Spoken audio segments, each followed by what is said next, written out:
As someone with Indigenous heritage, it was honestly pretty disappointing to see Namor's design in the trailer for the new Avengers movie. Kukulkan slash Namor in the MCU has obvious Mesoamerican cultural roots and design. It is a well-known fact that historians were working with Ryan Coogler in the depiction of Namor in Black Panther 2. Kukulkan is an actual Mayan god. He is the feathered serpent, and his Mexica slash Aztec counterpart is more commonly known Quetzalcoatl. That is why his character design has feathers in his headdress and also snakes on his collar. His kingdom, Talocan, directly comes from Tlalocan. That is a place in Aztec text, and it is ruled by the god of rain, Tlaloc. It's also an actual place in Mexico, in the state of Tlaxcala. Even the name Namor in the MCU, right?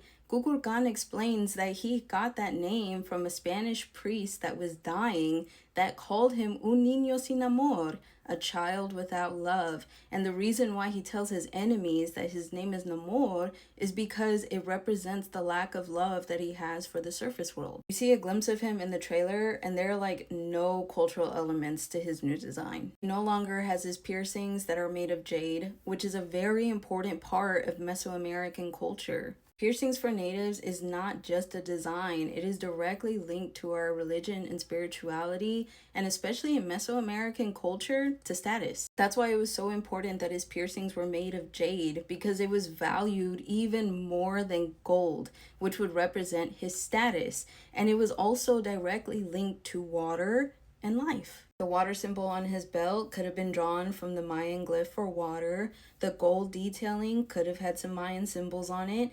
There could have been cultural elements in the new suit. Historically, there's also been attempts to link Mesoamerican civilization to Atlantis. So rewriting Namor's background from Atlantis in the comics to Talocan was extremely important for our history. In the 1800s, there was a congressman from Minnesota who wrote a book about Atlantis, and he argued it was an actual civilization that passed on knowledge to the Maya and to the Egyptians. It was basically an attempt to colonize our history and make it seem like Europeans civilized the rest of the world and gave us the knowledge for our own civilization. Obviously, the Namor in the MCU is different from the comics, and although they are fictional characters, the Mesoamerican culture that it is based on is real. Native Americans, Native Mexicans, we are real people, and we are not people of the past. We still exist today, and our culture deserves to continually be depicted in our characters.